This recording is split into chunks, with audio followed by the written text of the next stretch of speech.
Imaginez un monument si colossal qu'il défie les siècles, les théories et même notre mémoire collective. Un édifice si précis dans sa construction qu'il semble avoir été bâti avec des outils que nous ne maîtrisons toujours pas. Et si, depuis le début, on vous avait menti sur sa véritable fonction? Les pyramides d'Égypte sont parmi les structures les plus étudiées au monde, mais aussi les plus mal comprises. On les appelle des tombeaux, et pourtant, pas une seule momie royale n'a été retrouvée à l'intérieur. Pas une. Pourquoi continue-t-on à répéter cette version? Pourquoi enseigner qu'elles abritaient la mort, alors qu'elles étaient peut-être conçues pour servir la vie? Ce que vous allez découvrir aujourd'hui pourrait changer à jamais votre regard sur l'histoire. Et ce que vous entendrez à la fin remettra en cause bien plus que des pierres empilées, parce qu'au cœur du désert, un mystère persiste. Un silence que l'histoire refuse de briser. Si ce genre d'histoire vous fascine autant que moi, pensez à vous abonner à Secrets perdus. Car parfois, ce qu'on croyait connaître n'était qu'une illusion. Revenons à Gizeh. 3 pyramides dressées avec une précision cosmique, alignées sur la ceinture d'Orion. Coïncidence? Certains y voient une carte du ciel gravée dans la pierre. Mais ce qui trouble, ce sont les détails. La grande pyramide était jadis recouverte de calcaire blanc poli, si lisse qu'elle brillait au soleil comme un miroir, visible de très loin. Une balise peut-être? Pourquoi tant d'efforts pour un monument censé ne jamais être vu de l'intérieur? Et cette fameuse chambre du roi, que dire de plus? Pas de sarcophage, pas d'ornement. Rien sauf un silence parfait, mais une acoustique unique. Des ingénieurs du son affirment qu'elle amplifie une fréquence très particulière, 783 Hz. La même que celle du cerveau humain en méditation profonde. Et si la pyramide n'était pas un tombeau, mais un amplificateur, une machine à résonance, un lieu de transformation? Dans les années 90, un chercheur allemand affirme avoir mesuré des anomalies électromagnétiques au cœur de la structure. Les instruments devenaient instables. Les boussoles perdèrent le nord. Des visiteurs témoignent d'étranges sensations. Malaise, frissons, visions.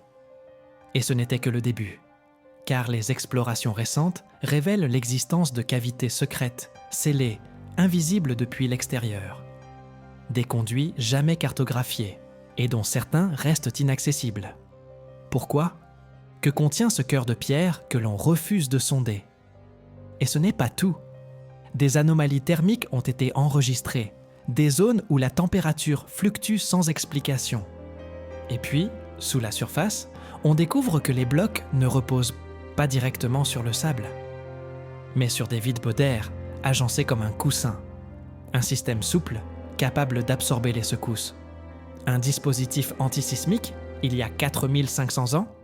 Et s'il s'agissait en réalité d'une technologie oubliée, d'une architecture pensée pour interagir avec la Terre, et peut-être avec nous? Il est temps d'ouvrir une autre hypothèse, une hypothèse qui dérange. Et si ces pyramides étaient des machines, construites pour canaliser une énergie alignée sur les champs magnétiques terrestres, conçues pour interagir avec l'environnement, ou même avec notre propre biologie? Trop fou? Pourtant, les anciens textes évoquent des lieux d'élévation, et certains récits parlent d'expériences spirituelles profondes à leur sommet. Mais alors, pourquoi avoir effacé ces récits? Pourquoi avoir réduit la pyramide à un simple tombeau muet? Peut-être parce que la vérité est trop vaste, trop complexe, ou peut-être parce qu'elle remet en cause notre vision linéaire du progrès. Des voix s'élèvent depuis des années, mais elles sont écartées, moquées, ignorées. Pourtant, derrière le rideau de la science officielle, il y a des chercheurs, des ingénieurs, des penseurs qui osent poser les bonnes questions. Et si une civilisation plus ancienne que l'Égypte avait transmis ce savoir? Une civilisation dont il ne resterait presque rien, sauf peut-être ses structures. Ces géants de pierre qui défient le temps, comme des balises d'oubliés, plantées là pour qu'un jour, quelqu'un s'en souvienne. Mais si cette civilisation avait existé, qui a effacé ses traces? Pourquoi n'en reste-t-il que des fragments épars, souvent relégués à des mythes. Et si cette disparition n'était pas naturelle, mais provoquée? Parce que leur savoir dérangeait. Parce qu'ils risquaient de remettre en cause notre domination actuelle sur la vérité. Peut-être que le véritable mystère n'est pas dans les pyramides elles-mêmes, mais dans notre incapacité à écouter ce qu'elles tentent de nous dire. Un ancien explorateur a un jour dit, après avoir passé une nuit seul dans la chambre du roi, « Ce lieu n'est pas mort, il respire. » Et si c'était vrai? Et si ces monuments étaient en vivant, non pas au sens biologique, mais comme récepteurs, amplificateurs, miroirs d'un savoir qui dépasse l'homme? Et si l'on avait tout inversé? Ce que nous avons classé comme des ruines étaient peut-être des clés, des outils, des témoignages de ce que l'humain peut accomplir quand il vit en lien avec les forces invisibles qui l'entourent. L'histoire a menti?